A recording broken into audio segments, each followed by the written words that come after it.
Hello and welcome to everyone this afternoon. I can see everyone is starting to filter in to this Zoom call. So thank you so much for joining us. Great to see all these faces as the cameras are starting up.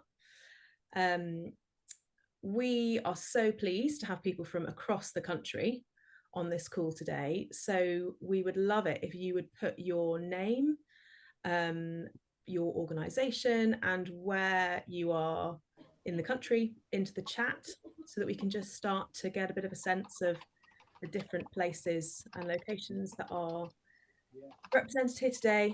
And we will just wait a couple of minutes to start as we make sure that more people are being let in on the Zoom. But really, really great to see you all.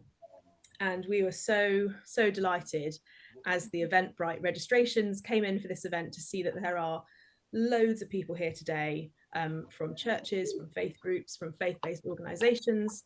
There are also many people from local authorities and other government-looking email addresses, and we're so pleased that those two groups are here on this call today, because that is what this toolkit is all about. So really great to see you all.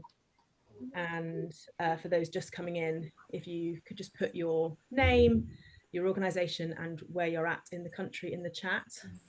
I can see that we've got people from Derby, we've got people from Newport, South Wales, Northumberland, Newcastle. Where else have we got people from? London, Rutland, Plymouth, Devon. I myself am in Bristol. It's just an absolute joy to have people from across the country here with us today, and we'll just wait for another minute as people are joining us.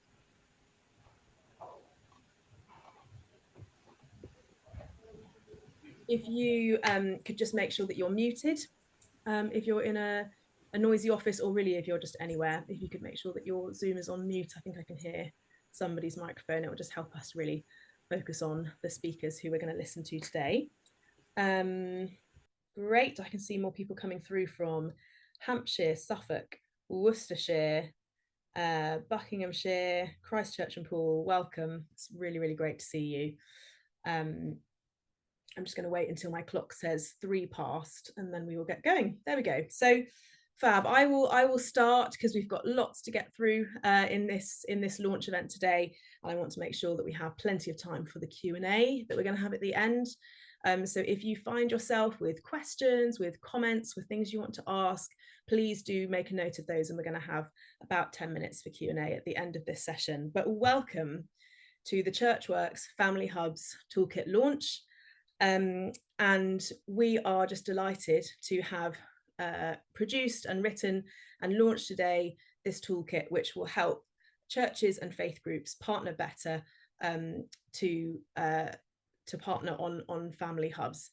And we as ChurchWorks have led on this toolkit, and we've just put the logos up here today of the really valued partners, Spurgeon's, Gather Movement and Exodus Youthworks UK, who have collaborated or consulted with us on this toolkit. We're so grateful to them, and we will be hearing from a few of those partners today as well.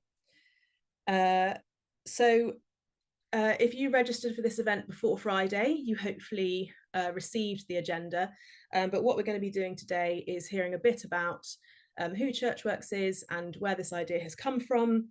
We're going to be taken through the toolkit and hear real life examples of how some of the different principles in the toolkit have already been put into action, which will hopefully inspire and inform you of how you could put them to action in your own context. The toolkit is now live, so you can see there is a QR code at the bottom right hand of this screen.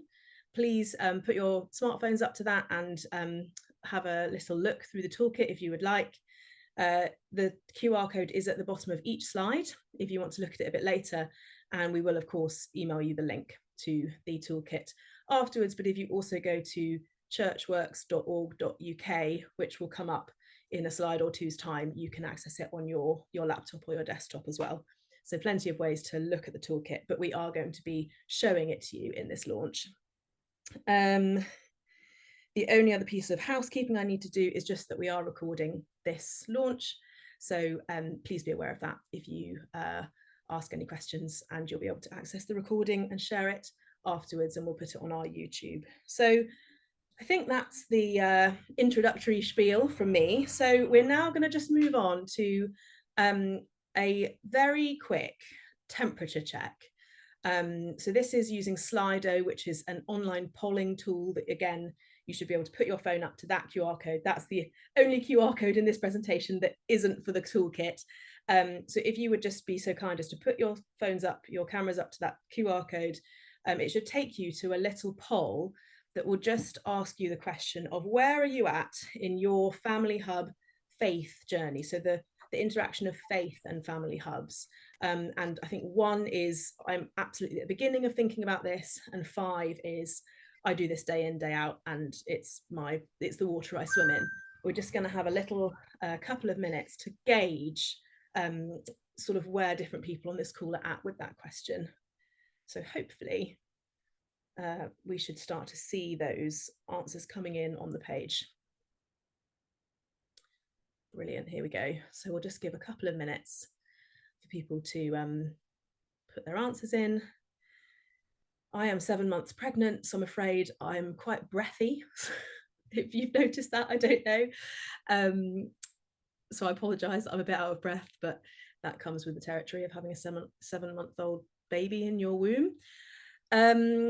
Brilliant. Okay, so we can start to see that we've got a real mix here, but we have got a majority of people for whom this is, and it is changing as I speak. Okay, so interesting. So we've settled in the middle that this is something that many of you have some experience of, but you want to learn more. There's a good chunk of people for whom this is really the beginning of the journey, and that's really exciting. And then there's also a fair few people for whom this is something that you've engaged with a lot, and that is brilliant to hear. So that's fantastic. I think we will move on from that now, but all of you at those different stages are welcome, and we hope that this will be instructive for everyone. So because we've got so many people registered to this event that we as ChurchWorks haven't met before or come across, I wanted to just quickly introduce who we are so that you get a bit of a sense of who are ChurchWorks, why have you done this? So my name is Claire, I work for the ChurchWorks team, and ChurchWorks is easiest explained by a bit of the story of where it came from. So during the COVID-19 pandemic, the organisation that I work for, the Good Faith Partnership, launched something called Your Neighbour, which was designed to equip church leaders to respond to community need in their area during lockdown. And it equipped churches on a range of elements from a local to a national strategic response. As the lockdown came to an end, there was no need for Your Neighbour anymore. But the thing that we heard from local and national church leaders at that time was, wasn't it brilliant how well the public sector and faith groups were able to collaborate during COVID? And isn't it a shame that that only happens during a crisis?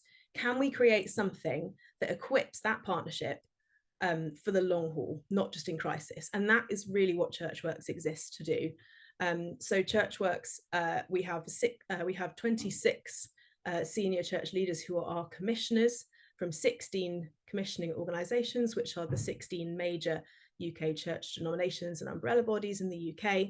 So you can imagine that of the approximately 40,000 churches in the UK, most are represented in some way or another by one of our commissioners. And we help churches and Christian organisations to collaborate with each other and with the government around 3 main priorities, which are wellbeing and mental health, poverty, and what we're talking about today, vulnerable children and families, although of course wellbeing and mental health and poverty are cross-cutting themes that are also involved in Family Hubs. And we do that by running events, conferences, webinars, and undertaking research and projects like this toolkit to really encourage partnership working. So if I can have the next slide. That's just a picture in March of our ChurchWorks commissioners speaking to Janet Davey, the Children and Families Minister, and also the Prime Minister's advisor for faith and communities. And in that conversation, we spoke about the importance of Family Hubs and the importance of churches being involved. So that's just an example of the strategic work that we're doing at that government level, really advocating for family hubs and faith group involvement. And then next slide. So just to talk a little bit more about why we have chosen to work on family hubs in particular. To be honest, the answer to that question is because when back in 2021, the Conservative former government was formulating the idea of family hubs and rolling out the programme, Dame Andrea Leadsom, who was the key proponent for family hubs and Start for Life in the government at the time, came and spoke to our ChurchWorks commissioners and said, family hubs are so important and they will only achieve their goal and the theory of change if they are intricately connected with community and faith groups. And if they're not, there'll be something really missed. And so please, can you as churches and as ChurchWorks work with us to equip churches to get involved? And so we just took that quite seriously and tried to do so. We worked with the National Centre for Family Hubs on that. We had a faith leaders forum, which resulted in a faith and policy brief, which you can access on the Family Hubs part of our ChurchWorks website if you want to read it. And then we got down to the real work of equipping churches on the ground alongside our partner organisations, and really for that boots on the ground work of the equipping and the brokering of partnerships, our amazing partners, the Gather Movement and Spurgeon's, have really led the way and trailblazed that, and we will be hearing from them later. So this is the final point from me before we start talking about the toolkit itself. As ChurchWorks, as a kind of more strategic national organisation, we feel that the main role that we have to play is articulating why the church has such an important role to play in family hubs. And so I will just spend a couple more minutes really trying to sort of raise our heads above the everyday and thinking about the big picture here before I pass over to my colleague to talk about the toolkit. And none of this is going to be new to any of you who work with children and families every day, but in a context where the Good Childhood Report in 2024 has found that the UK is now the country in Europe with the unhappiest children, in a context where we know that 1 in 3 children are living in poverty and struggling to go to school with the readiness to be educationally, emotionally and physically ready to flourish. And in a context where schools, I've heard described as the 4th emergency service, and there is such unbearable pressure on schools and families in this country. Family hubs are obviously an incredibly important intervention built around those values of access, relationships and connection, which are a key part of the puzzle in that situation that I've just outlined. And although faith groups probably wouldn't use the words access, connection and relationship to describe themselves, actually they inherently share those values, and it's why they're such important allies for family hubs. They probably wouldn't talk about access. Faith groups would probably talk about welcome or hospitality. They wouldn't really talk about connection. Faith groups would probably talk about building community or building relationships. And they might not use the word of relationship or strength-based approaches. They'd probably talk about the dignity of each human being made by God or something like that. There's different language they would use to describe it, but actually the values that faith groups have, alongside the practical physical space they have, the communities that already use their spaces. But I think what I just really want to highlight in this kind of big picture section is that the values that faith groups hold that drive them to do work with families day in, day out are so important, and they're so aligned to what I think family hubs are trying to do. And so that's the heart behind trying to create this toolkit, is bringing those two groups together to really try and support families better across this country. So this pregnant lady is going to stop talking now and take a deep breath, and I'm going to hand over to my wonderful colleague Rachel, who has been the real mastermind behind this toolkit. We've known Rachel at ChurchWorks for a few years, met her in the context of somebody who has created a family hub in a church herself. So we were absolutely delighted when she was willing to work with us on this. So Rachel, can you talk us through a little bit of your story with Family Hubs and then where the idea for this toolkit has come from? Sure. Thank you so much, Claire. It's so exciting to be here. Welcome, welcome, welcome, everybody. As Claire's just said, my name's Rachel, and I'm based down in Somerset. So I'm down in Yeovil, and I worked for our church for 15 years. So I'm a leader at Yeovil Community Church and worked there for 15 years as an employee.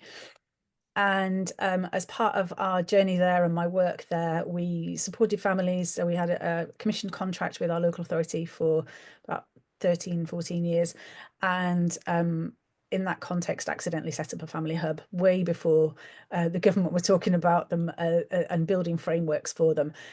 So I guess I've got quite a lot of skin in the game. I've worked with families for many years. My background is I'm a family law solicitor by background and training, early years professional. So I think I hopefully speak with context of both working from a church and also working very, very closely with our local authority. So I've seen that this work can be done.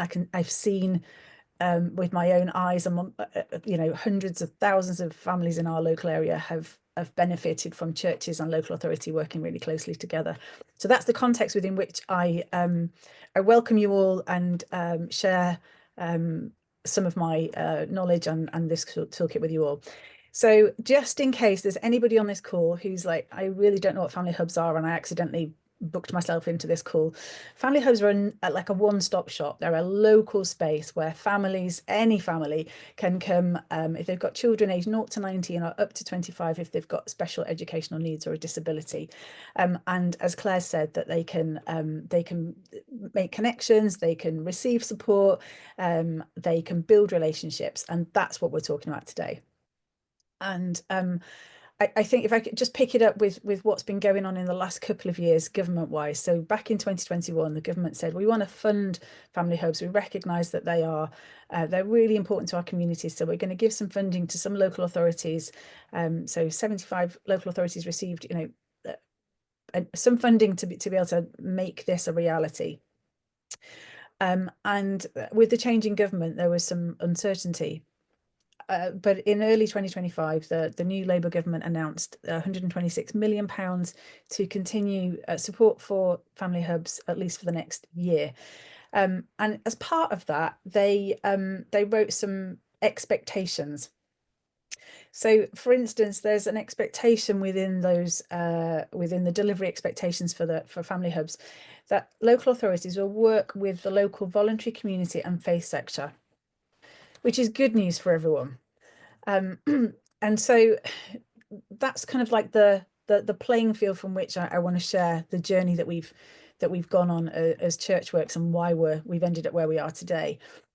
So what we found in our collective experience, though, my experience down in Somerset and the contact that I've had with many churches and with different ones of us who've been tracking and journeying with and partnering with ChurchWorks, what we found in our experience is that from talking to local authorities and also talking to faith groups, is that it's easier to write that stuff down in a framework where you just mention it in one statement than it is to do in reality.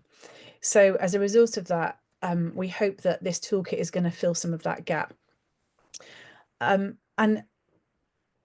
what we started doing, so back in 2023, I think it was, as ChurchWorks, we began convening a faith leaders forum around family hubs.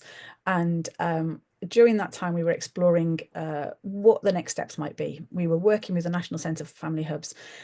However, in autumn last year, there was a real concern that the National Centre for Family Hubs was not necessarily going to be around, and therefore, what could we do? What could we do to, I think this is Claire's language, move the dial around this area of helping family hubs and faith groups work together? And we're really keen to bring something to the table that could have real impact regardless of government funding and challenges of funding.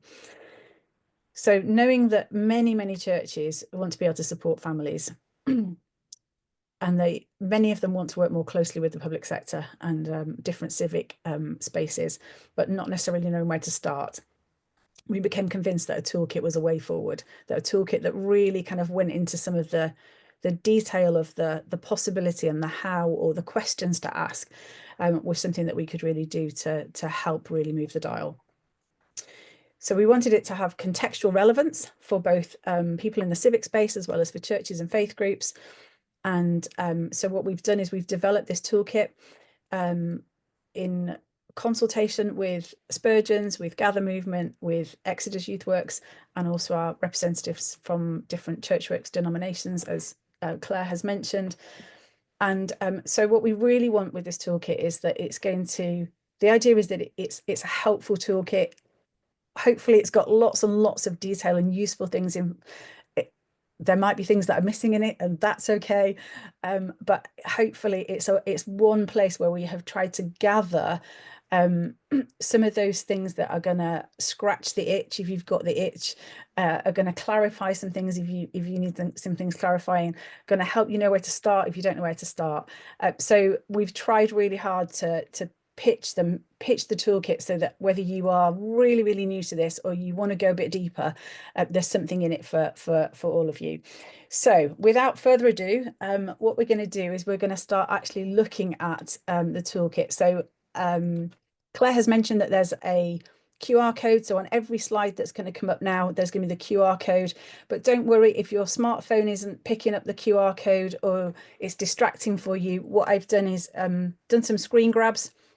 So what I'm going to do now is going to give you just a real brief overview of what the toolkit looks like. So I've got slides here, so you don't need to look at the toolkit online if you don't want to, or if that's distracting for you. We deliberately went for a web-based toolkit so that it was accessible and that we could add the different layers into it. So hopefully you're going to feel more informed about what it looks like after this time together.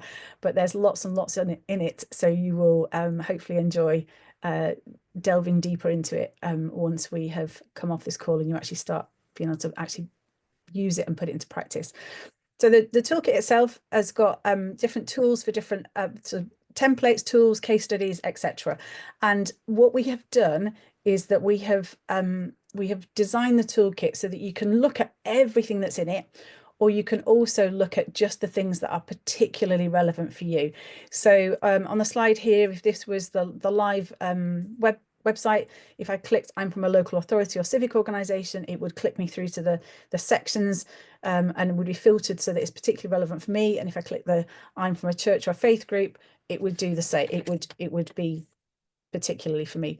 So if you want to move on to the next slide, please, Ellie. Thank you. So this is what it looks like in real life. Like this is what it looks like when you click through to it. As you'll see on this slide here, we've got on every section, there's like an overview, there's some essential reading. And if you look at the content section on the right-hand side, there's like headings for all the different things that are in this particular section. So that's the contents just for section 1.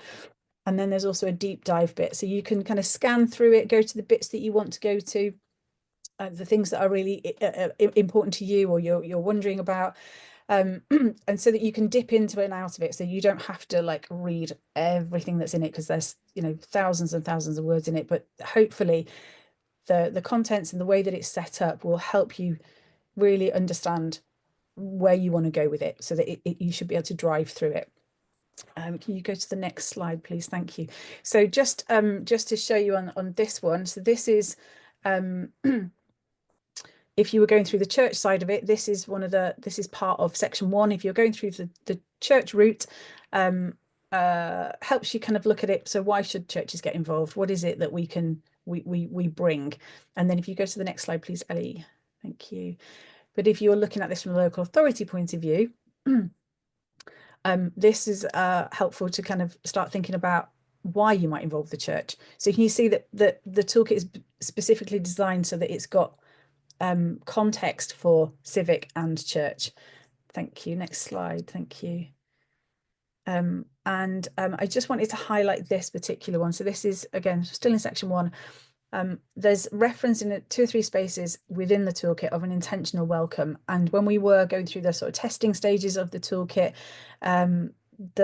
what does that mean came up. So I really wanted to highlight this, that an intentional welcome is actually a phrase that we we developed and kind of coined back here in Yeovil, where I'm based in our church, to try and really put language to what it is that we do, how we do it, and why it feels different. Because people, when they come into our space, say it feels different.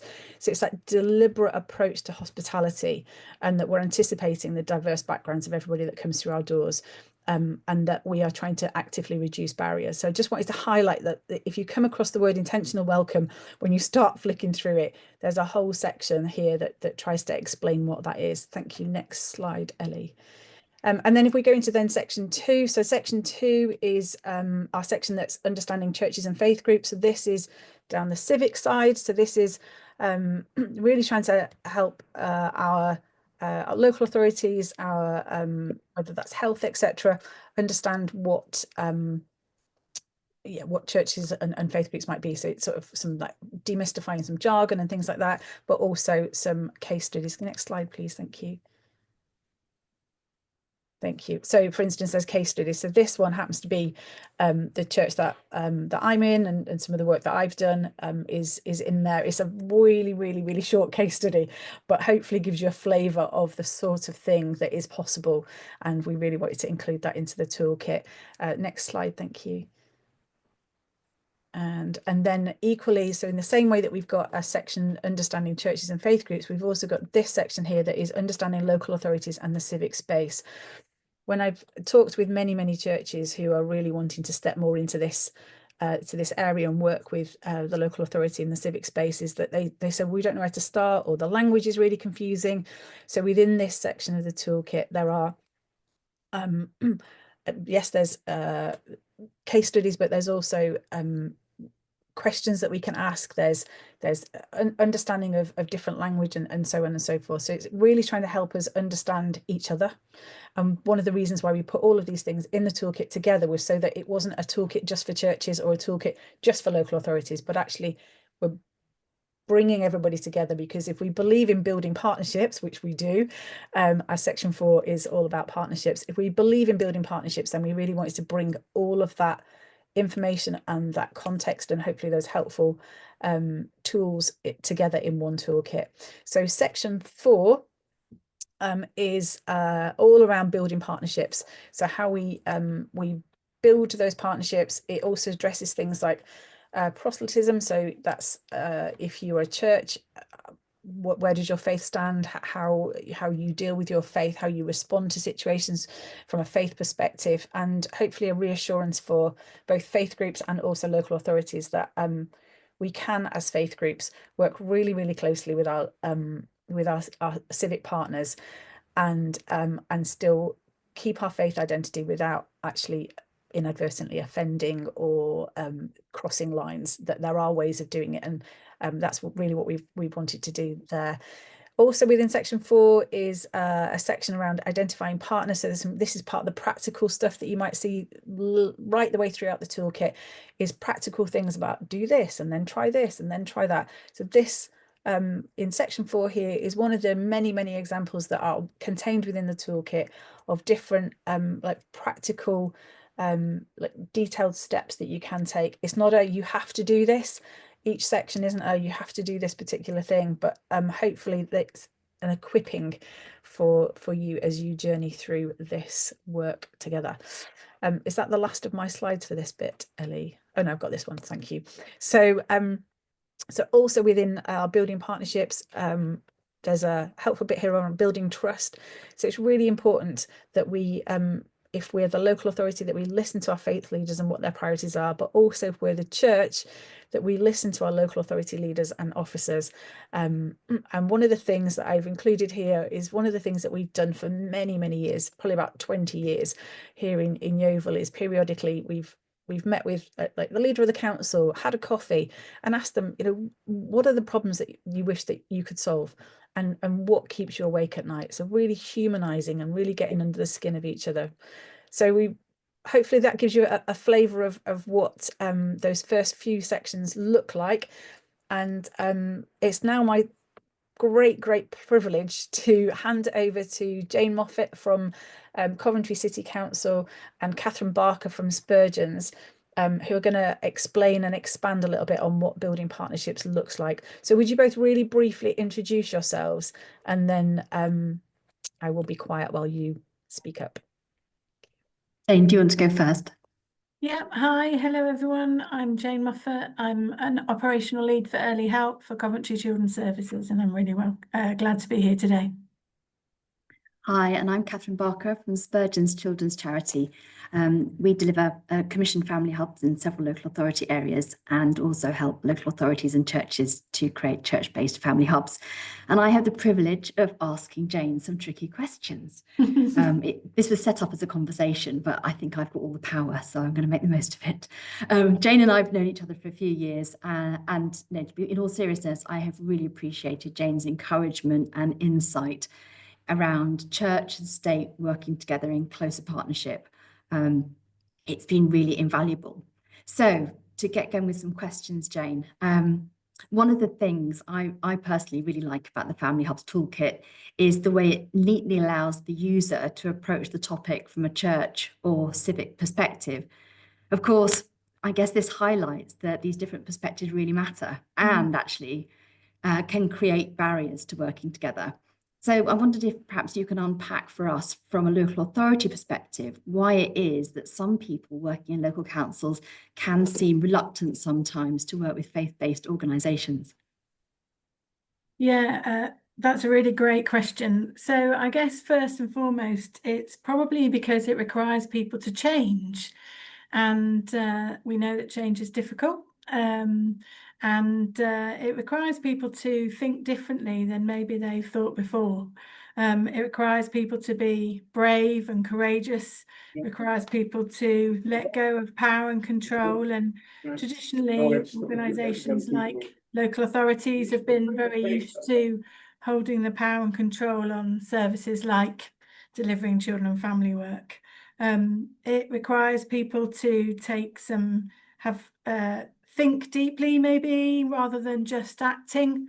And perhaps it also helps us to, or requires us to really reconsider how we serve people in a more holistic way. So really kind of considering that people, of course, are spiritual beings as well as physical beings, and they have spiritual needs as well as physical, mental, or well-being needs. So I guess it really challenges the sort of status quo, maybe, as how services have traditionally worked in terms of serving people, including children and families. And I guess it really, some of those barriers can be around what I consider to be a kind of a false narrative, but certainly a narrative around things like professional boundaries, bias, fear of authority, fear of what it might look like if we did things differently. So I think those are some of the barriers and some of the challenges that we need to be honest and authentic about. I think that's great, and thank you for sort of dealing with that so comprehensively, because I think sometimes it can be like there's an elephant in the room. I think we just need to be able to talk about the barriers that can get in the way. I mean, let's look at the more positive side. What would you say the benefits are of being able to work in partnership between churches and state? Oh, I mean, I think that there are so many. I guess first and foremost that, particularly in relation to families, I believe that God loves families. That was his design. So he's definitely got something to say and something to tell us about how to love people and how to show love to our families. And of course, churches and faith groups are ideally positioned to be able to do that. They're great communities in organizations in people's communities. They generally will meet lots of people that perhaps state organizations will never meet and perhaps never need to meet, but actually the reach of churches and faith communities is very wide space. They tend to be organizations and places and spaces that people trust in communities. And so there's a great advantage for, civic authorities like the ones that I run to engage with people that are places and spaces where people are already receiving help, advice and support, but also with people that they trust. And of course, churches and faith organizations are open and are present when organisations and professionals go home or where they switch off that laptop. So they're often right in the heart of family life, you know, in the times, in the places, in the spaces, and they're having such an incredible impact in people's lives. So I guess, you know, why wouldn't we want to? And they also have, you know, the ability to you know, use currency that maybe sometimes organizations don't have. So, you know, faith, hope, love, peace, you know, these are not necessarily the outcomes that are stated by organizations like local authorities, but actually, you know, they are the values that are often very important to people working in organizations that are centered around children and families like myself. But of course, the church and faith-based organisations have that unique opportunity to really serve people using those elements of practice that perhaps are not always, you know, so present in statutory authorities. Yeah, no, absolutely. I certainly think from the conversations we're having with churches that we've been supporting, you can just really see the potential and the gap that can be filled. I mean, if you're giving advice to local authorities, what would you say they need to understand about working with churches to really make a success of it? I mean, what does an effective partnership with faith groups look like? Well, I think, you know, our perspective in Coventry, and we deliver 8 family hubs, and we're really ambitious to have more, but they will certainly come from other sectors like the faith-based organisations and communities. First of all, I think it's about building relationships. And that is something that is easily said and can run off the tongue, and it's written in frameworks, but actually really being disciplined about that is the first and foremost, the most important thing. So, you know, I've been talking to my staff and my leaders about, yes, we've got a whole range of resources, activities, staff that we can supplement the work of the church with families, but we're not going first of all in with that. We're going first of all in with an open mind. We're going in with respect. We're going in with encouragement, and to say, you know, we're really curious about what life is like, perhaps for children and families in this area, or for children and families that you're meeting. What can we learn from you? And to do that in a really authentic way, to build a relationship, a respectful, reciprocated relationship in which we understand that we have as much to learn as we do, and perhaps more to learn than we do to give.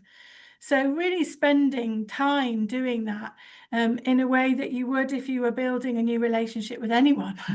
So being creative about that, being open-handed, being curious, being also honest. We think that that's really important, you know, what you would be able to do, and perhaps what you wouldn't. Sometimes people meet us, well, obviously we are also representatives of the local authority, and there can be an expectation that we can move mountains in other areas as well as children and family work, and sometimes I can and sometimes I can't, you know. And I think just to be authentic about that, but also to really listen and acknowledge what people are doing, to thank them for what they're doing. You know, there's so many people that are already delivering such an enormous amount of early help and family support, and to encourage them, to thank them, to say that, you know, it's really making such a difference is really important.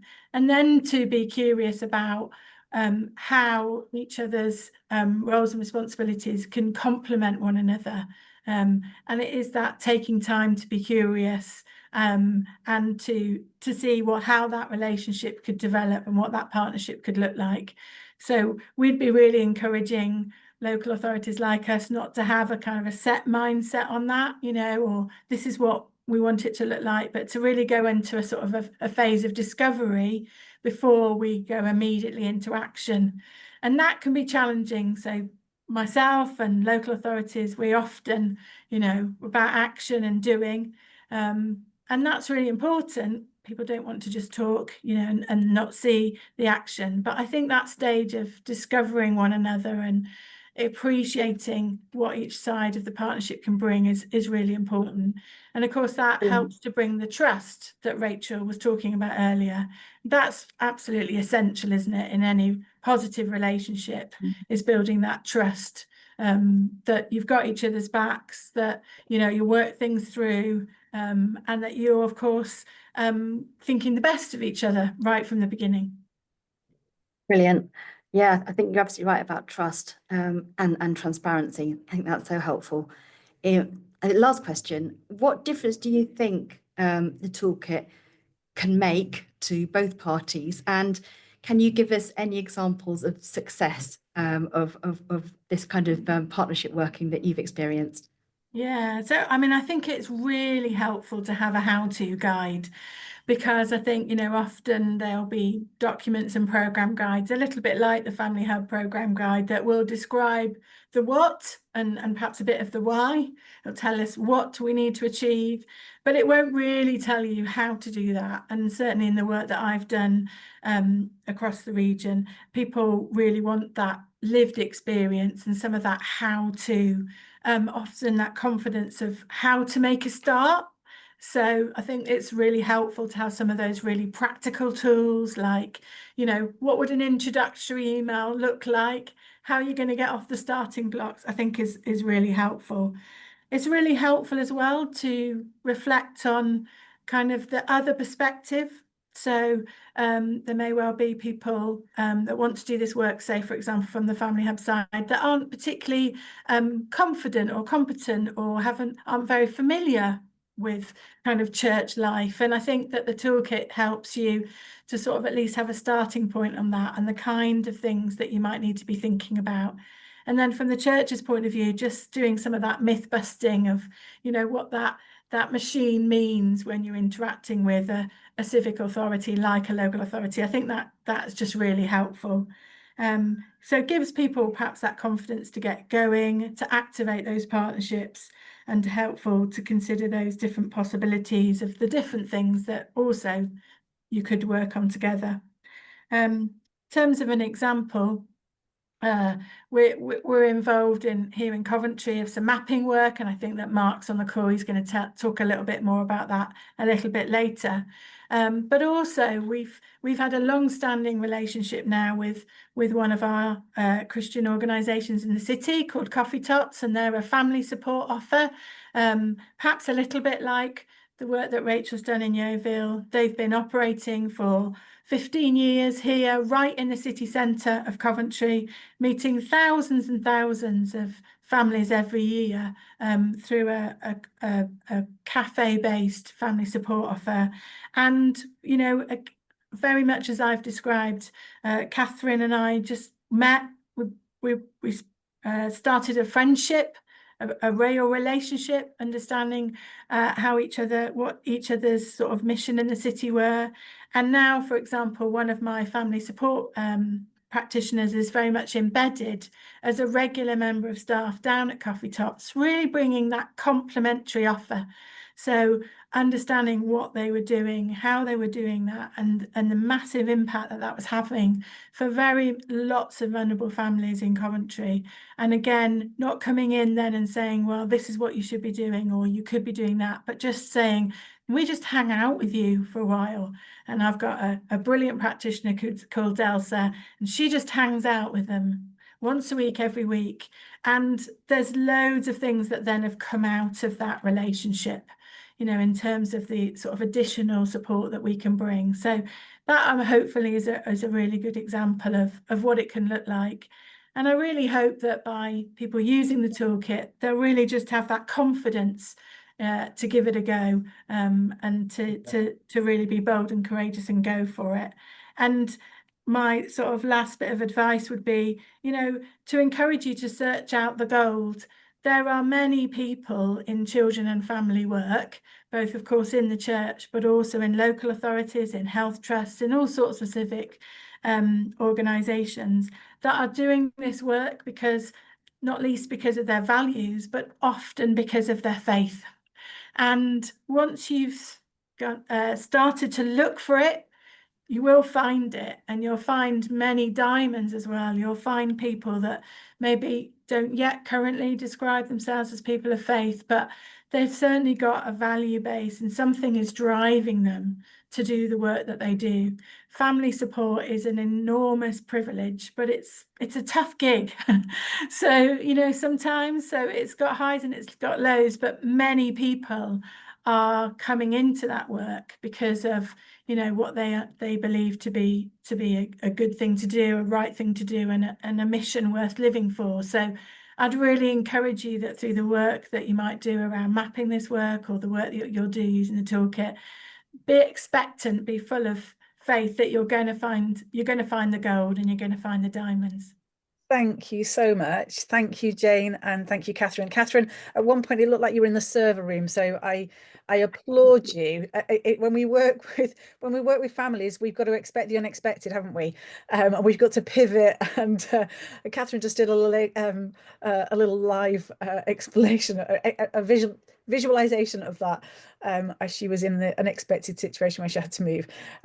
I will hand straight over now to the wonderful Mark Cowling from the Gather movement. Mark, would you like to very quickly introduce yourself? We've had a little teaser from Jane there that Mark was coming to speak to us. So here you are, and I will hand over to you, Mark. Thank you. Oh, thank you. Lovely to be with you today. So I'm Mark Cowling. I've been a church minister up in Bolton for quite a while, and the last 3 years I've been working for Gather movement, helping churches work collectively together, but also with their civic and health authorities. And we've found this mapping tool to be very, very helpful. Hopefully you can see it here. Just quickly talk you through it. Essentially, we discovered with the help of ChurchWorks that actually, the government was really wanting to see the faith community collaborate with family hubs and play its part in each town and city. And so, looking at these questions, we thought, well, it would be great to ask churches across a town whether they are delivering any of these services. And what's amazing is that actually when you bring, say, 100 churches together, it turns out that they are pretty much doing everything here. And as we took this work to Oldham Council in Greater Manchester, we found that they were really keen to map the churches, first of all, across their local authority. And you can see that map here. We ragged the churches, red, amber, green. Green is churches that are doing lots around supporting children and families. Amber is churches that want to. Red is churches that are not able to at the moment for some reason. And we've also included the local council family centres on here, so we can start to build connections and visits between local churches and their family centres. So yeah, really helpful map to kind of visualize where the assets in our community are, what the church is doing.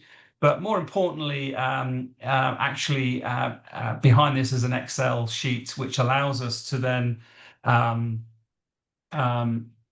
search and connect the churches together, but also with civic and health organizations around specific expertise. So the questions we ask here, does your church deliver a baby basics project, everything for a newborn baby? In Oldham, we've got one church that does that. And so through this survey, we're able to connect with the person and the team that run that in that church to form a kind of action network around this baby basics project, along with other similar projects that work in other sectors across Oldham. The rest of the questions are listed here, so you can see there are 25 parent and toddler groups across the churches that we mapped.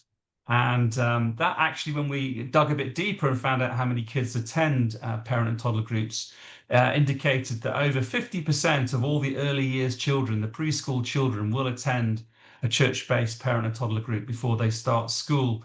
And that's very important because it shows the great opportunity churches have in reaching family life at a very, very crucial stage. And that's, again, a really powerful reason why churches are important to collaborate with. You can see from all these figures as we go through them the different number of services that churches are delivering to their communities that are open to everybody in their community. and just how comprehensive that is across the whole 24 services that we're looking at. And this is then able to lead to some kind of engagement discussions about, how could the churches collaborate with Oldham Council, Family Hubs and other organisations. And it led to writing those down in a kind of list of shared missions, supporting children and families, addressing gaps, and looking at enhancing and developing new things. And that was being then used to send off for grant funding from different organisations, from Christian funders, from the lottery and so on, to fund an enabler working across the church network collectively for just 8 hours a week, but 8 hours a week every week for a couple of years, just to sort of see that network of action implemented and coordinated. So there are lots of Christian organisations that support churches to deliver family services, which is wonderful. And we help Oldham Connect, which is the unity group in Oldham, connect with these organisations by coming together in various ways. First of all, with church leaders, but then the wider faith community, just to help catalyse connection of the faith community with the work that's going on beyond the faith sector, actually, so that actually we are not just doing things in a silo, but we're actually signposting and doing warm handovers to people in our community that need support from other services that exist in our community.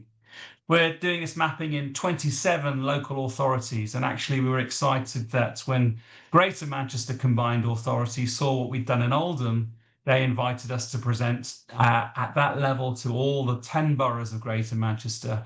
And it was agreed that we would then Gather was commissioned to do the mapping of family, the support for children and family across all 10 boroughs of all faith organisations, over 1,000 churches and 100 other faith organisations.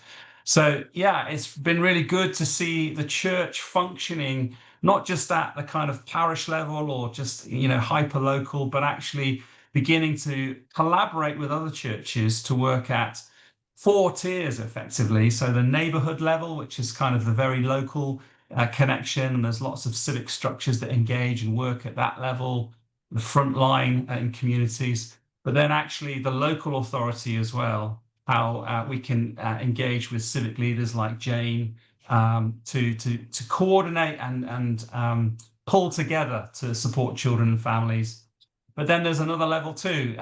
It's traditionally been the county council, but more commonly now it's becoming the combined authority with elected mayors. Decisions are made at that level. And again, the church working collectively can engage at that level as well as the national level. So yeah, it's great to see the whole church connected with this activity, not just one denomination, but it's the whole church, the one church of an area coming together to see how it can maximize its impact supporting families, and yeah, really trying to see a change in the dial on child poverty as we move forward together. So that's kind of a brief explanation.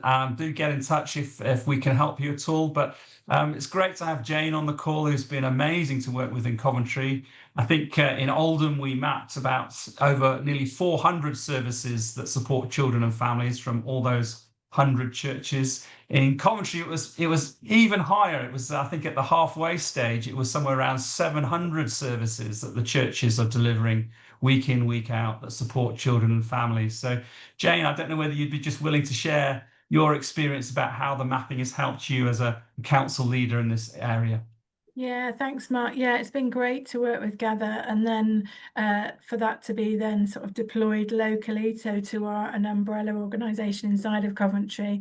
And of course, that's really helping to kind of connect up across those levels, as you've just described, Mark. We've we've mapped over 100 churches in Coventry, and as you say, I mean, I think there's something like 900 pieces of work now that we can see going on in the city. First of all, it's just so encouraging. So when that was played back to my staff and to the services, you just sort of, you feel so proud that you're part then of something bigger as well than you perhaps see on a day-to-day basis.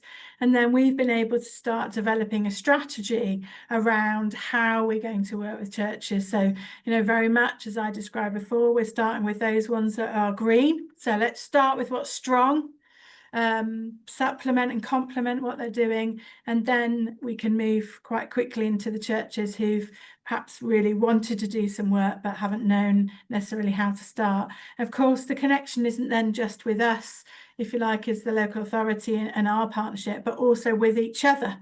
So, you know, one of the things that we've activated quite quickly is a network for all of the people that are running sort of toddler groups, for example, or stay in plays. And that there are lots of those in Coventry, but they're not necessarily connected together, and they're not necessarily resourcing one another and supporting one another. So we were able to use the mapping just to say, well, do you know each other? What about if we just got together, served one another, supported one another? So there's so much that we can do with the mapping. It's the challenge is knowing where to start, really.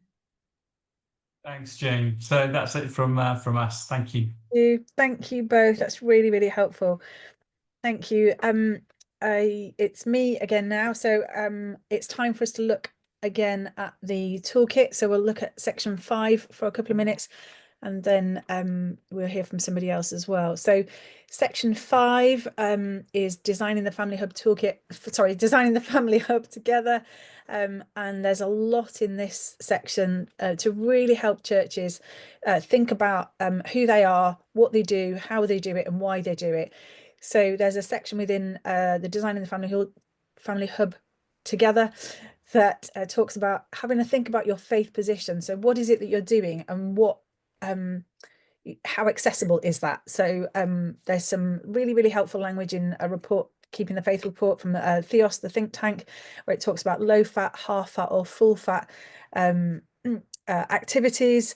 And so low fat might be that it's open for anyone regardless of faith. It might be something that is put on by a faith group, but the faith isn't the focus of that group, versus like the other end of the scale, where a full fat activity or service might be something that has got maybe a Bible study or you know, prayers and unpicking your spiritual journey as part of it. So we've really tried to look at all the different things that you as a church, if you're a church, would need to be thinking about, but also if you're the local authority, the sorts of things that your church is thinking about, so that actually helps you understand the sorts of things that they are wrestling with. So hopefully as we journey together, that we understand each other more, and that we actually can bring what we bring to the table. So as churches, thinking about things like the parenting groups that you might run, or the youth activities, we all know that youth services have been cut, and yet you know, churches up and down the country and faith groups are providing youth support, youth services, youth activity you know, most weekends in their communities. So what are the things that you do? What are you already providing, and what can you build on? How can you collaborate with your local authority around those things? Thank you. Next slide. Thank you. And then the other thing that's in this section of the toolkit is some things to think about around strategic planning. So what is it that we're doing? How can we understand what we're doing and how we're doing it? And as we go through the toolkit, there's lots and lots of detail around some of these things. So in a few minutes, I'll talk about some of the how we measure impact, etc., etc. So the section 5 really kind of sets the stall out for all the deeper thinking around what it's going to look like, and then the sections that I'm talking about in a little bit later put some of the meat on the bones of section 5. But as you've probably just seen there, it's now time for me to invite the wonderful Emma Malcolm from Bridge Community Church. Emma, I believe your title is your Children and Family Lead at Bridge Community Church, but you're all sorts of wonderful, amazing things too. I will let you crack on because I'm conscious of time. Emma, take it from here. Thank you, Rachel. Yep, so I am Emma Malcolm, and as Rachel said, I am the Children and Family Lead at Bridge Community Church. Bridge Community Church is in Suffolk, in Bury St Edmunds. If you don't know where that is, go to Cambridge, start driving to Norwich, and then stop halfway, and we're about halfway in the middle of that. We're a fairly rural market town. We are the home of Green King Brewery, if you've ever heard of that. And last week we had the privilege of being the first place in the country to be recognised in a heatwave. So there you go. That gives you a little bit of idea of who we are. But yeah, I work for Bridge Community Church. I have been there for 20 years now as their children and family lead. My role is the spiritual care of the children and families within the church, but my wider role and my more extensive role was to really develop our church as a community church with children and families. So that's what I've been doing over the last 20 years. And our vision is we are a church that aspires to be a Jesus-centered people longing to see lives transformed in Bury St Edmunds and beyond. We're well known for supporting families in our local area. We have a history of opening our doors to the community to meet their needs. But 2 years ago, we decided it wasn't really enough, and we felt we wanted to be able to offer more. So we started to explore what a family hub might look like. And I started on a rather exciting journey to develop a family hub. So if you can put my second slide on, Ellie, it probably explains it a little bit better. So how did we do that? Obviously, Rachel has come up with this fantastic toolkit. I wish I had that 2 years ago, and I probably wouldn't have badgered Rachel as much as I did, because Rachel gave me a lot of support, as did Catherine from Spurgeon's, when I initially wanted to do a family hub. So we decided, we heard about it, we'd looked at other projects, and these three things were really important. And as you look at the toolkit, I think these are really kind of written in there as well, but this is what we felt we needed to do. So first of all, we needed to identify what we were already doing. We were obviously already running faith-based groups. We had kids' church on Sunday. We did midweek groups for children, for kids after school, for our youth. We have a youth worker. As well as that, we did a traditional toddlers, now using the more trendy word of stay and play. So we had that running, that'd been running for a long time. It had a really good reputation in the community. We ran Ukrainian language groups, which obviously came out through the war. We supported Ukrainian families and refugees. We have coffee clubs twice a week, and at times we've implemented like a breakfast time in that as well. We've done a fantastic menopause support. This was ongoing, and we run a community grocery. So that was what we were already doing. And that began to develop our thinking of, could this be our family hub? Is this what we could work with? We then wanted to really connect with our key players. And we started to look and think about who that would be. Obviously, first of all, we went to our trustees, our leadership, and our church. It was really important to be able to say, is this the vision that we as a church want to take forward? Is it Emma's vision? And if it is, that's not right. It really needs to be a church vision. So it was really important to ground that first of all, and to keep that communication going all the way through. We then, after talking to Rachel, explored the complexity of council. And for us, we are fairly complex in Suffolk at the moment. So we have town council, district council, and county council. And I had no idea how that worked. So doing lots of research was really important. And then trying to meet with these councillors and say, this is what we feel we're being called to do. Would this fit in? How could we work together? Just explaining why a church would want to do that. That was really, really important. From that, we went and then started to talk to our family hub managers. We've worked really closely with family support, which was early help, to try and build up a picture of what we could begin to offer. And that took, I would have to say, a good 6 months to be able to do that before we could actually say, yes, we are running as a family hub. It was lots of meetings, different sectors, so health, education, social care. I've been to numerous residents association meetings to try and hear what local people are saying. and sharing our vision. So that was really important. We were actually really creative. We now have a partnership with the local National Trust, and they support the Family Hub as well. So the creativity is boundless, really. Particularly, we spent a long time working with the Family Hub, with the family support team, Early Help, and the Family Hub team. We wanted to make sure we were actually not just duplicating what was already happening in Bury St Edmunds, but we were actually complementing, and that was really important. We also wanted to make sure that we didn't think that we were just treading on their toes. They've never said that, but we felt that that was really important too, that we could actually work together in providing a Bury Family Hub rather than just not integrated together. And then finally, well, not finally, but thirdly, we listened to the families in our community. We wanted to know what the local needs were. We know our families really well in our community. We're well known, but we wanted to find out what they were struggling with. Would we expand our current provision of what we had? Could we match our needs with achievable outcomes? Could we actually provide what we said, what we could offer? We wanted to look at what we have in our hands. Again, sorry, Rachel, I pinched this from you.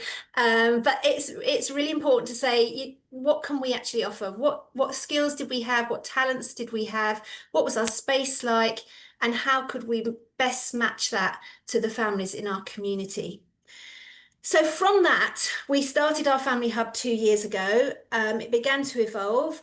But the main thing that we heard from our families was they were really struggling with education for their children. They were really struggling with school attendance. And we felt that was something we could support with, and we could offer them as families. So we started a provision called Bridge the Gap. Ellie, can you put my next slide up? Lovely, thank you. So Bridge the Gap is bridging the gap between home and school. My background is I'm an occupational therapist, and we're using my previous skills and with the skills of my volunteer team, we developed a space for children to be in an environment where they could regulate their emotions in a safe space. They could develop their peer interactions, and they could gently re-engage with learning skills. It was for children with any kind of school attendance issues. We started it off thinking it would be more children who had permanent exclusions or on part-time contracts. But what we began to realise was the main need were children with SEND, who were really struggling to be in school, who had been told to go off role and told that the school couldn't meet need. So our group and our little cohort really grew. Our volunteers don't have any huge professional qualifications, but they all share their love for God in who they are and what they do. And that was really important. And then finally, we brought professionals in. So we had professionals from health, from social care, from local charities, education, and they help equip the families with the skills they need to be able to get their children back into education or learning. We were commissioned to work in partnership with Family Support to offer this provision, and it's going really well. We've been running that now. We decided today, I think probably 18 months. We have, from that initial vision, we've had connected with 140 families this year within the Family Hub. 40 of those have been through Bridge the Gap. But our reach has been even wider than that. And I think that's important as well when you look at what you are in a faith-based place as a church, as to what your Family Hub will be. Our Family Hub has built relationships, and not just with our families. We've supported local authority teams as they have really struggled with increasing workload and budget cuts. We've built relationships with counsellors as we've sat down. In fact, they just walk in here now. They just feel it's part of their space as well. They grab a cup of coffee and they come up to my office and they tell me what's going on in their ward. And we have charities regularly using our space and encouraging families to get in contact with us. We show God's love by who we are, and our families always say that they are seen, accepted, loved, valued, and encouraged. And that's really important for us. So yeah, my thing would be, if you're thinking about doing a Family Hub, just go for it, and yeah, go from there. Thank you, Emma. That's brilliant. Before you just go off, I've got a couple of questions for you, and It was really, really helpful to hear you talk about how you integrate with the local authority and how you listen to families. And section 5 and sections 5 through to 8 go into some of the ways that you can do that. So if you're wondering about how do I do those things that Emma's been talking about, some of those things are within the toolkit that can really, really help you to kind of tease those things out and wrestle with those things and feel more equipped to do them. Emma, you mentioned funding as part of what you were just sharing then. My question to you, I've got 3 questions for you. The first one, what have you learnt about funding having developed your Family Hub work? Don't ever expect it. I think would be my first thing. I went into the situation thinking, oh, this would be great. Funding will be very easy to get, and it's quite difficult to get. So don't ever accept it, but be creative in how you find it. I think that's really important. We were commissioned for a term from local authority, and unfortunately that budget was then cut.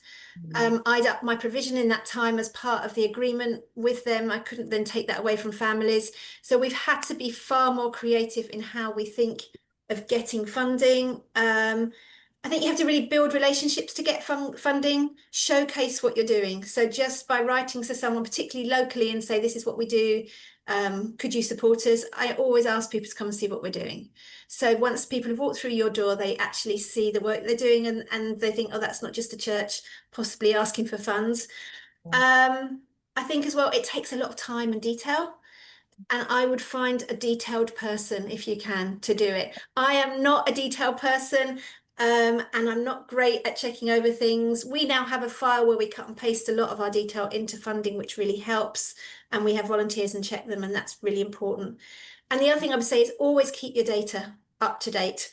We have to give out data to some of the local authority funding we've got. It's requested as a fulfillment of the grant. And that's not just your numbers. Using those lived experience conversations from families is really important too. Thank you. I'm going to ask you a question now in relation to governance. So having journeyed with your local authority, what changes did you need to make, if any, to your processes or policies as a result of working more closely with them? I had to do quite a lot. I don't know, for those of you who've been in churches a long while, maybe just your safeguarding policy was the one that you felt most about. And years ago, we used to write them just for children in church, probably didn't even include adults in that. Well, move that on a few years, and now it's far more complex. So we were given a list of policies that we needed to complete by the local authority. I hadn't ever heard of, I think it was an environment policy. That was one that wasn't on my list. So having to go away and look at the language, the content, looking to make sure it was understood not just by the church, by local authority too was really important. We've got lots of help, particularly this year. We've been partnering with Spurgeon's, who's been really helpful in helping us just frame some of those policies. We went one step further last year, and we actually got a solicitor involved to make sure they were up to scratch, because we need to be showing that as churches we're really robust in what we're doing, and we're not just kind of doing it as a volunteer workforce. Thank you. That's really, really helpful. Thank you very much, Emma. Thank you for your time, your contribution, your energy, and all that you're doing down in Bury St Edmunds. Thank you. Okay, so I just want to share with you all the last few sections of the toolkit. Real whistle stop here. So section 6 is around training, governance and capacity. So that's a real really trying to help us understand what sort of training we might need for if we were a church looking at family hubs, but also as a local authority, what training do you offer for your staff that actually you might be able to help a church join in? So if you're working collaboratively with a church or a faith group in your local area, is there training that you already do for your teams that you could actually invite some of those church teams to actually be part of? And then also from a church point of view, how you recruit and retain your volunteers. So churches have armies of volunteers, and some of them are amazing people with, you know, great lived experience. Others are professionals who bring all that from their professional world into their volunteering role. But we have to make sure that we recruit safely that we have clear expectations for our volunteers, and that we support them really well. So all of that stuff is within the toolkit. Section 7, you click onto the next slide, is around funding. So we've heard a little bit from Emma around funding, and how funding can really help us, but the sorts of things that we might the different ways that we might get funding and the different creative options that there are for funding, different fundraising ideas. And then section 8 is around measuring impact. So Emma talked about data, having your data and actually measuring what you do, why you do, and if it's working. So section 8 is got lots and lots of context around that, around the different ways that you can gather data, how you can, what sorts of things you might capture. So the Family Hub Evaluation Tool Guide has got some great stuff around, you know, what might you capture and why you would be capturing it. And next slide, thank you, I'm conscious of time. And then finally, the appendix. So every section within the toolkit has got an appendix that's got links to different either other websites or documents that we've created, or documents that we have shared that are useful, that we've included in the appendix. So there's more and more richness within the toolkit that you find in the appendix. And my final point would be that this toolkit is just the beginning, and that our journey of Family Hubs is about relationships, and that we won't replace, with a system, we will never ever replace the power of welcome, listening, and walking that journey with families in love and hope. So that's your whistle-stop tour of the rich toolkit.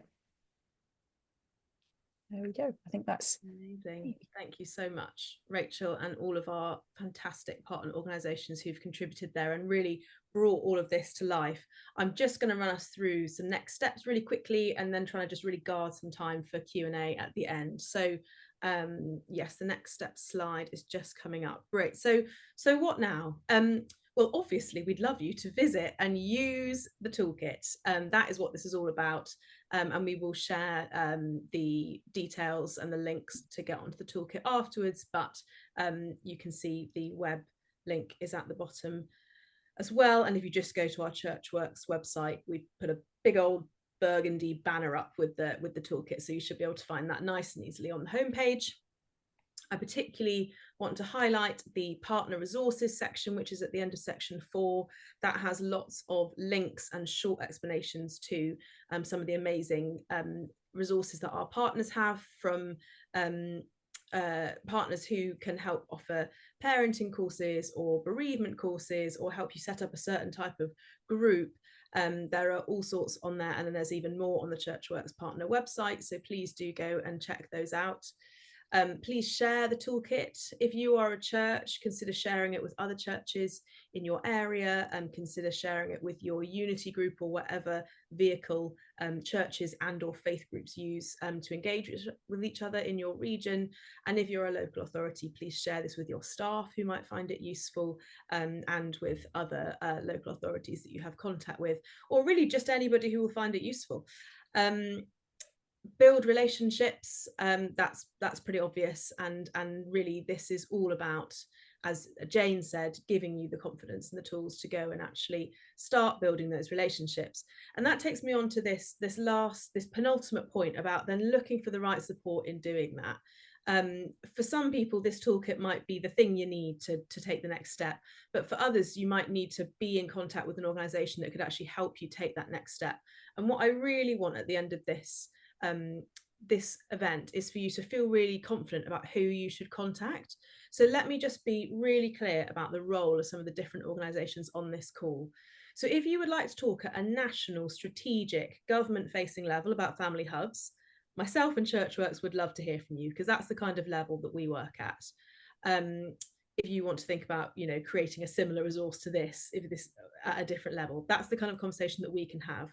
If you are a church or a local authority working at that level, ChurchWorks is probably not the organisation to walk you through this. And so I'm just going to hand over to my wonderful partners and colleagues, Mark and Catherine, to just really quickly outline, Mark, what would Gather be able to help with? And then Catherine, what would Spurgeons be able to help with? So Mark, we'll just go to you first.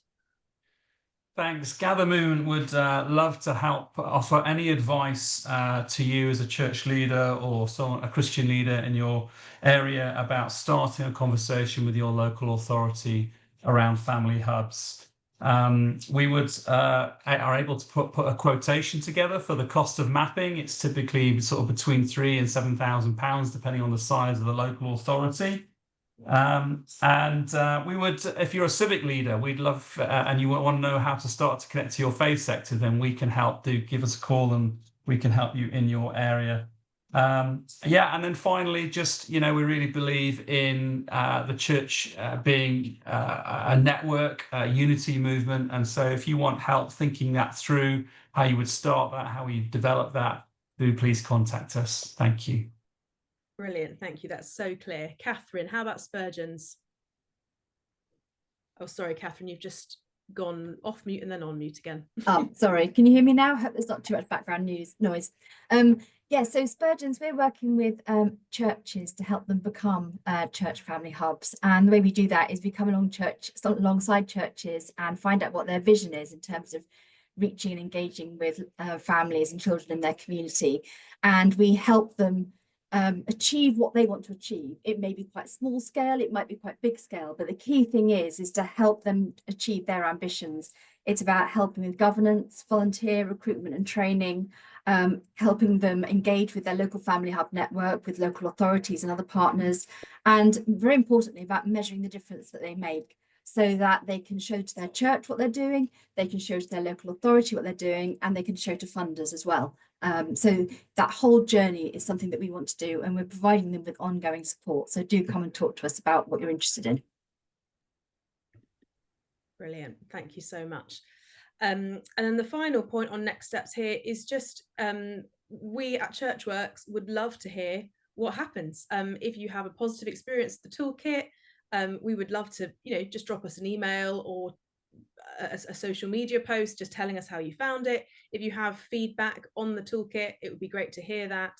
And then if you have positive stories of what it's helped you to do, we would love to hear it for our own encouragement, so that we can talk about that in terms of our impact, but also because we do regularly hold events in Parliament and in all sorts of national forums, really advocating for the importance of family hubs, and we'd love to be able to share more stories. So please do tell us what happens if you would like to. Brilliant. We've got just under 10 minutes for some Q&A. So everybody who's contributed today is up for being part of the panel. And so could I ask you, if you have a question, what my preference would be that you put your little sort of Zoom hand up, but if you don't want to ask your question in person, then you can also put it in the chat. I think it's really nice to hear from who's asking the question and hear the tone in which it's asked. So if you have questions, please do start putting your Zoom hands up, or if you don't know how to do that, you can actually just put your physical hand up. I'll probably notice that as well, and I will call on you. If your question is for a particular contributor today, if you could tell me who that is, that would be great. So I'll just have a look and see if there are any questions. And I know that there were a couple in the chat. I know that one got answered privately. I'll just start with, there was one from Liz about, Mark, are there any Salvation Army churches counted in the mapping? Just let Mark answer that. Yes, quickly. Absolutely. Yeah, we make sure that we map every single church and put a lot of effort into doing that. And the average is over 80% of churches actually complete the survey, which is a very high response rate. So yeah. Can I just ask a question with my mouse? Is that okay? Just to follow up with that. So in terms of the data that you're collecting, obviously you're doing that for your area, for Manchester. Are you how's your data in terms of sharing? Because I'd actually love to follow up with some of the Salvation Army churches that you've collected data from. Are we allowed to do that, or yeah, just get in touch with me. That'd be great, and we can talk about that. But yeah, Salvation Army churches included. It's not just Manchester. We've done Cambridge and Peterborough, right. Coventry, all around the country. Brilliant. So thanks, Mark. Thank you. Yeah. Bishop Lim, one of our wonderful ChurchWorks commissioners, coming to you next. Lovely, thank you. I mean, this is somebody put in the chat, I think, that it's inspirational or so encouraging. I mean, this is really showcasing the impact that faith groups have, isn't it, really, in the church in particular. Can I ask both the Gather movement and Spurgeons, if I had churches here who wanted to look into this, and I'm going to hope that some do, because I'm going to encourage that, because I think we do this well. What sort of costs are involved in scoping whether it's for you, really? So I noticed that the Gather movement talked about £3,000 to £7,000 to look at a mapping exercise. But is there a cost attached to an initial conversation with either the Gather movement or Spurgeon's to kind of scope, you know, to get a sense of, is this for us? How's it worked elsewhere? Is there a cost to that, please? Yeah, certainly from Gather movement, no cost at all. Yeah, I'll put my email in the chat. We're really happy to offer consultations and advice free of charge, and we'd love to do that. That's great. Thank you. And same goes for Spurgeon's. Love to talk to anyone who's interested in finding out more. In terms of how much it's going to cost going forward, in fact, ask me in 48 hours time and I might have a slightly better idea, because we're working on it tomorrow. But one of the things I should stress is that we're thinking about what churches can afford, and we're also thinking about divided funding models. So we may have Spurgeon's contributing, other fundraising going on, plus Spurgeon's, plus churches contributing. So that's the way we're looking at it. That's super, really helpful. Thank you. Excellent. And Mark's just put his email in the chat. And Mark, are you happy? Well, Mark and Catherine, are you happy for us to send your emails out in the follow-up email to everybody? Brilliant. Great. Any other questions that people would like to ask?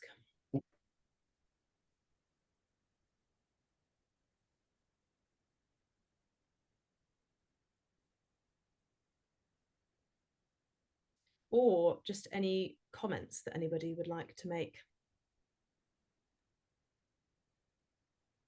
I'll just say it's great having Lynn here on the call, Bishop Lynn, and just that certainly we're passionate about a rallying call really to cities for churches to come together. And we think, you know, some of the tools are in place, some of the collaboration with family hubs especially, as well as social prescribing. You know, there's a real season of opportunity. So just encourage everyone really to share that rallying cry of a church working together to see its communities start well, live well, and age well. So thank you. Fantastic. Wonderful. Well, it doesn't look like we have any other questions at the moment. So I am never averse to an event, especially an online event, finishing a couple of minutes early. I think that's great. So all that it remains to say really is just a huge thank you to everybody who has attended, for all the incredible work that you are doing, which is just, you should just be so encouraged, as Jane said earlier, that you know you are gold and diamonds working to support the most vulnerable families in this country. I know that it is a tough slog, and so I hope that you feel valued by all on the call here today and encouraged and equipped. I want to really thank our partner organisations, Spurgeon's, Gather Movement, Tara from Exodus YouthWorks, who is with us on this call, for your help in consulting on this toolkit, and our local authority partners who read it through for us. And then I want to just give the biggest thank you to Rachel, who, it is so obvious from this call, has lived this and is the kind of the matriarch of family hubs within this network, and has just worked so hard on this toolkit. So particular thank you to Rachel. I'll give you a little round of applause for getting this done for us. And yeah, I think I'll leave it there. Thank you for coming, and really hope and pray that this toolkit opens doors to better supporting the precious families and children that we all know.